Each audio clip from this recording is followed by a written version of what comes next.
क्योंकि इंसान को छू देने से ईश्वर अपवित्र हो जाते हैं और ऊंची जाति के लोगों ने ईश्वर को पवित्र बनाए रखने का टेंडर भरा है। नमस्कार, आदाब, सत श्री अकाल, जय भीम, जोहार। मेरा नाम है नवीन कुमार। आज मैं यहां से शुरुआत करना चाहता हूं कि झूठा है आपका रामराज, ढकोसला है आपका धर्म, बकवास है आपकी वसुधैव कुटुंबकम की पोंगापंथी और घिनौनी है आपकी सनातनी गर्जनाएं।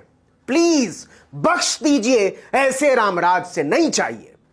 आज जो मैं कहने जा रहा हूं उसे कहते हुए शर्मिंदा हूं और मेरा दावा है कि यह शर्मिंदगी इस देश के 25 करोड़ से ज्यादा दलितों की सामूहिक शर्मिंदगी है।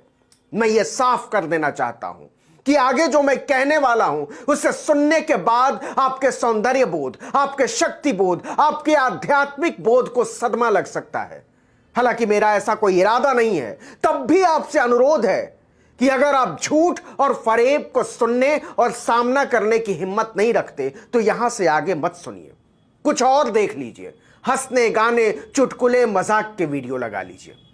अब यहां से आगे जो हमें सुन रहे हैं, मैं उनसे मुखातिब हूं कि नहीं चाहिए ऐसा रामराज।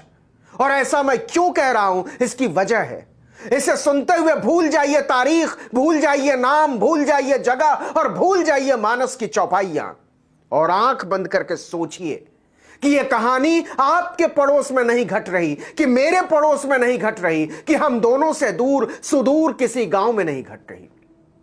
यह कहानी है विकास के झूले में झूलते हुए वाइब्रेंट गुजरात की।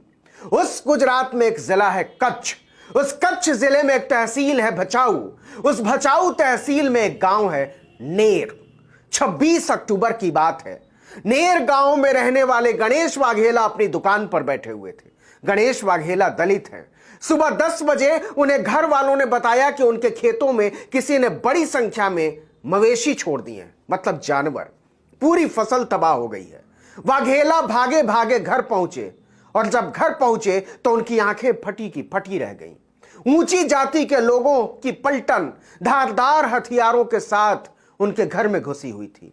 घर में जो भी मौजूद था वो उस पर वार किए जा रहे थे और वार करते हुए वो एक ही बात चिल्ला रहे थे, तुम दलितों की हिम्मत कैसे हुई हमारे राम के मंदिर में घुसने की?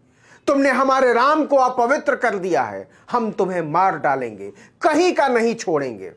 तुम दलितों ने हमारे राम को अपवित्र कर दिया है। देखते ही देखते पूरे घर में खून ही खून फैला हुआ था।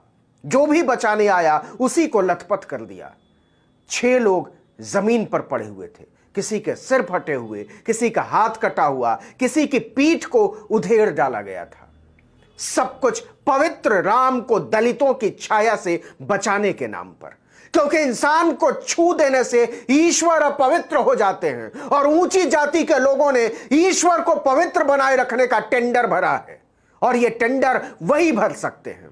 जन्म जन्मांतर से यह उन्हीं का अधिकार है। उन्होंने सदियों से अपने ईश्वर को जनेऊ में लपेट कर रखा है और ईश्वर इसके लिए उनके ऋणी हैं।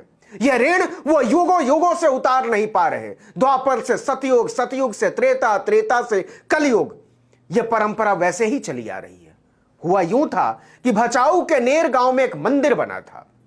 उस मंदिर में ईश्वर की प्राण प्रतिष्ठा का कार्यक्रम चल रहा था। यह भी अपने आप में चमत्कारिक है कि ईश्वर में प्राण प्रतिष्ठा नश्वर इंसान करता है।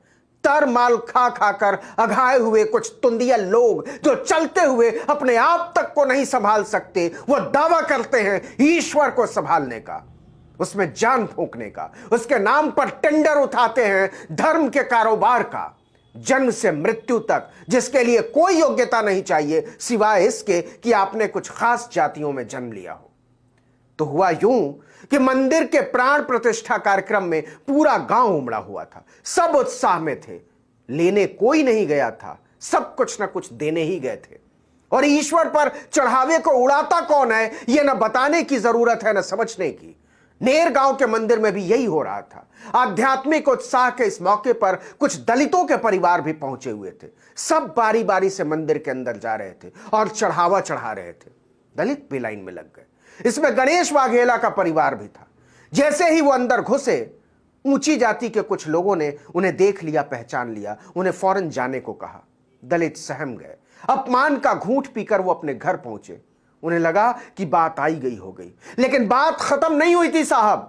ऊंची जाति के लोगों का खून खौल रहा था कि दलितों की इतनी हिम्मत कि वो मंदिर में घुसे, हमारे राम जी को छुए, उन्हें अपवित्र करें। हम इसकी सजा देंगे।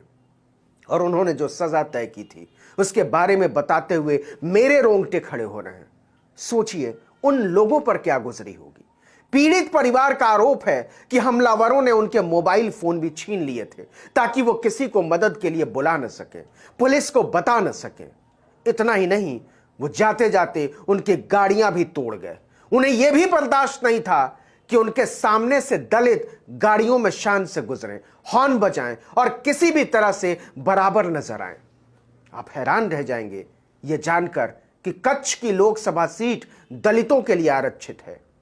वहां 3 लाख से ज्यादा दलित रहते हैं, फिर भी वहां ऊंची जाति के लोग दलितों को मंदिरों में जाने से रोक देते हैं, और अगर वो चले जाते हैं तो उनके घरों में घुस आते हैं। तो कौन कहता है कि आजादी के 74 साल बाद आदमी और आदमी बराबर हो गए? कौन कहता है कि जातिवाद खत्म हो गया? कौन कहता है कि भेदभाव खत्म हो गया? कौन कहता है कि समाज में दलितों और आदिवासियों के प्रति लोगों का नजरिया बदल चुका है? कौन कहता है कि मुसहर और बाभन बराबर हो गए? नहीं हुए हुजूर, नहीं हुए। आपके रामराज की तमाम लफ्फाजियों के बावजूद नहीं हुए।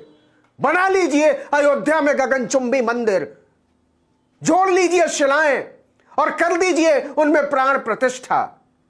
अगर आपके राम जी की प्राण प्रतिष्ठा के लिए आदमी के प्राण लेने पड़े तो माफ कीजिए माई बाप, माफ करना हिंदू धर्म के विधाताओं, माफ करना पंडो पुजारियों, माफ करना। नहीं चाहिए ऐसा रामराज, नहीं चाहिए ऐसा रामराज जो दलितों के छू भर लेने से अपवित्र हो जाता है। नहीं चाहिए ऐसा कोई भी राज जो बाबा साहब के दिए हुए बराबरी के धर्म के ऊपर दलितों, आदिवासियों, मुसलमानों की छाती में त्रिशूल घोंपकर किसी और धर्म का झंडा लहराना चाहता है। बख्श दीजिए इस देश को ऐसे किसी भी रामराज से। फाड़ कर फेंक दीजिए वो किताबें जिसने करोड़ों लोगों को अपनी ही तरह के आदमी के सामने कमतरी के एहसास से भर दिया है। अगर आपने इससे इनकार किया तो याद रखिए, जाति और रंग के आधार पर उठी हुई सिस्कियां एक दिन सुराख कर देंगी आपके धर्म के आसमान में, फाड़ कर फेंक देंगी आपकी ध्वजाएं और छाप देंगी आपके नौलखे भवनों पर संविधान की आयतें कि यहां सिर्फ इंसान आ सकते हैं, अधिकारों और अवसरों में बराबरी के इंसान।